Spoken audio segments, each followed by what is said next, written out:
안녕하세요. 김효진 목사입니다. 이 영상은 성경 통독하시는데 도움을 드리기 위해 마련한 영상입니다.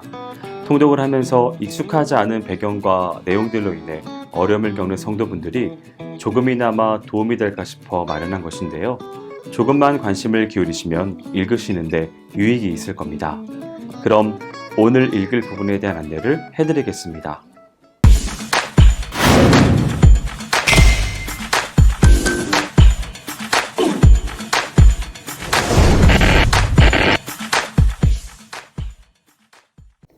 오늘 읽을 본문은 야고보서 1장에서 5장까지입니다.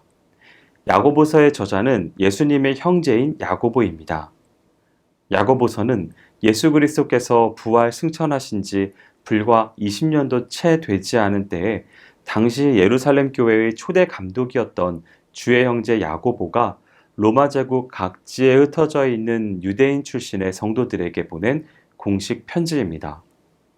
당시 수신자들이 정확히 어떠한 상황에 처해 있었는지는 알 수 없지만 대략 30년 후반경 스데반의 순교 이후로부터 본격화되기 시작한 기독교에 대한 유대교의 대대적인 박해를 피하여 로마 제국 각 지역에 흩어져 있는 유대인 공동체, 곧 디아스포라에 정착하였거나 아니면 이미 오래전부터 디아스포라를 형성하고 있던 유대인들 가운데에 복음이 전파됨으로 인해 갓 개종하게 된 유대인 출신 성도들을 대상으로 작성된 것으로 짐작할 수 있습니다.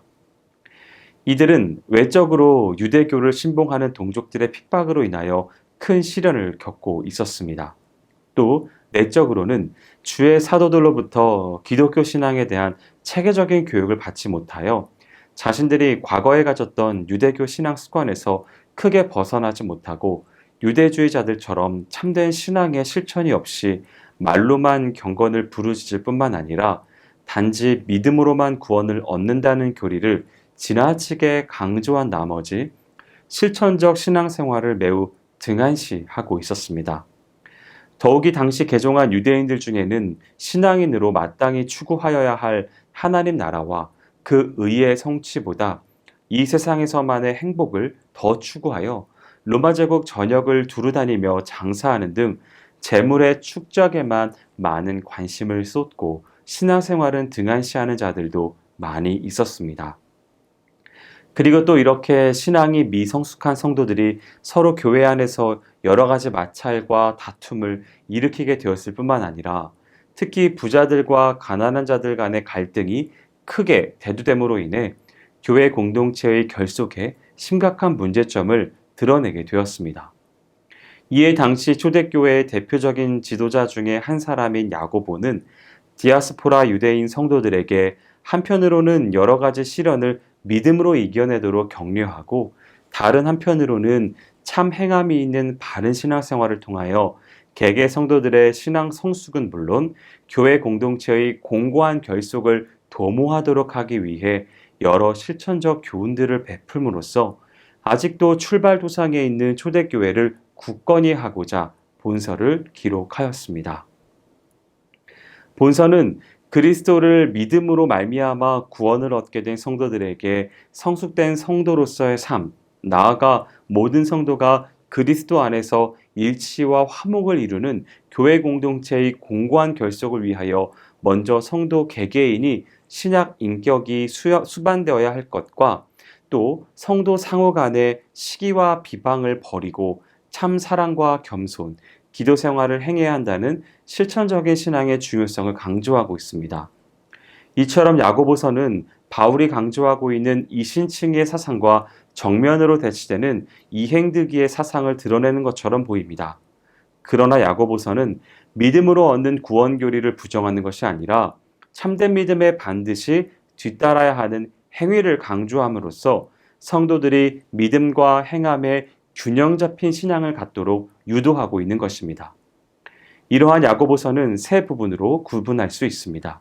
먼저 1장 1절의 도입부는 당시 서신서의 일반적인 형식을 따라 발신자와 수신자를 밝히고 문안 인사를 주고 있습니다.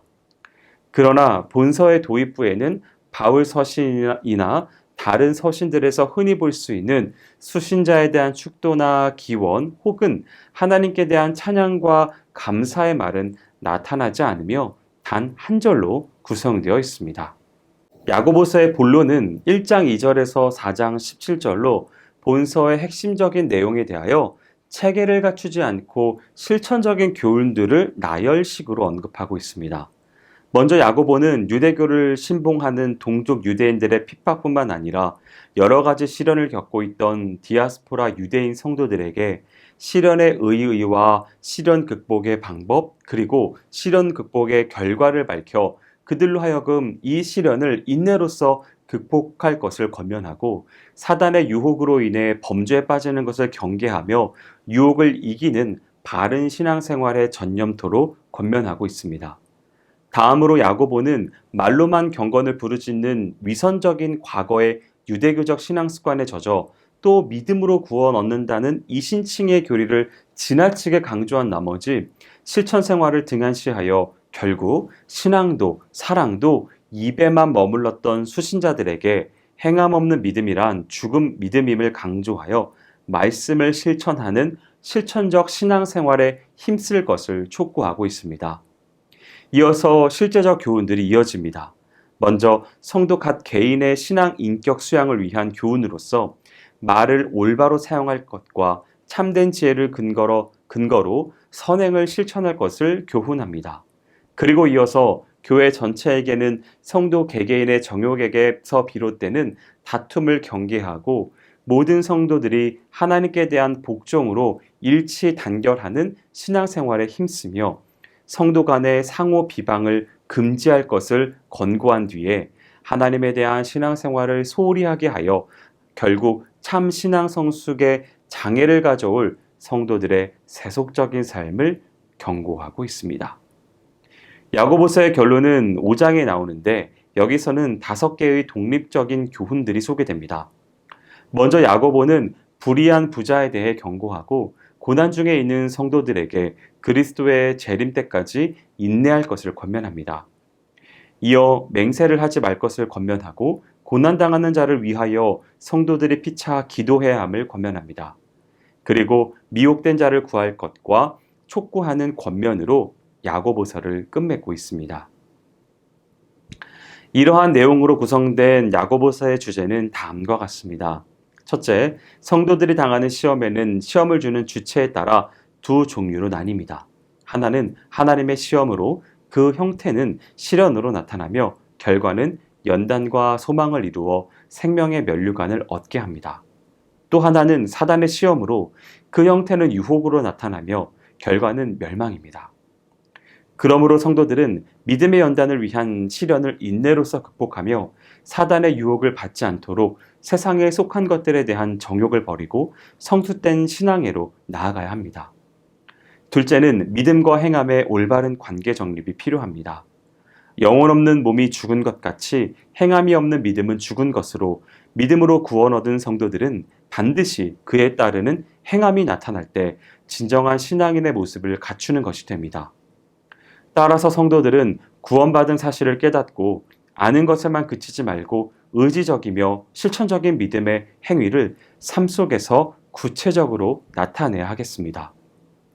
셋째, 교회 안에서 성도들은 빈부의 격차나 사회 신분의 고하와 같은 외적인 조건 때문에 서로 차별하는 일이 있어서는 안 됩니다. 이는 세속적이고 인본주의적인 가치관을 가진 불신자들의 모습이며 신분주의적 삶을 살아야 할 성도는 오직 그리스도 안에서 한 형제된 자들로서 서로 편견이 없이 사랑으로 대해야 합니다.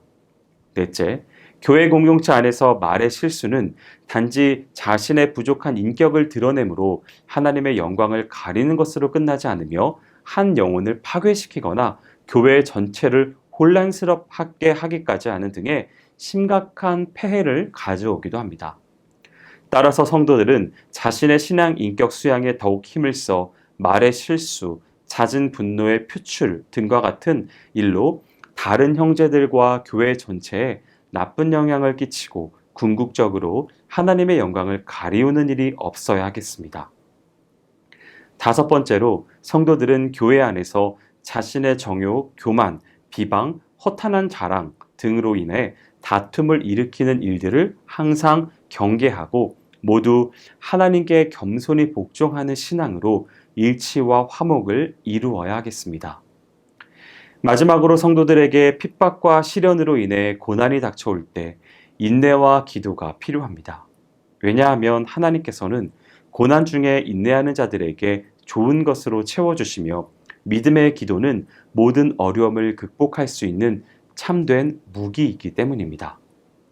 아울러 고난받는 형제를 위하여 중보기도와 도움을 베풀어 그가 환난 중에서도 승리할 수 있도록 해야 할 것입니다. 이것이 믿는 형제들 간에 마땅히 있어야 할 신앙 자세입니다. 여기까지 야고보서 1장에서 5장까지 성경 통독을 하실 때 도움이 될 만한 내용을 전해드렸습니다. 혹시 이 외에 질문이 있으시거나 나누고 싶은 이야기가 있으시면 밴드나 댓글로 달아주시면 필요한 도움을 드리겠습니다. 그럼 내일 다시 만나도록 하겠습니다. 통독 화이팅 하세요!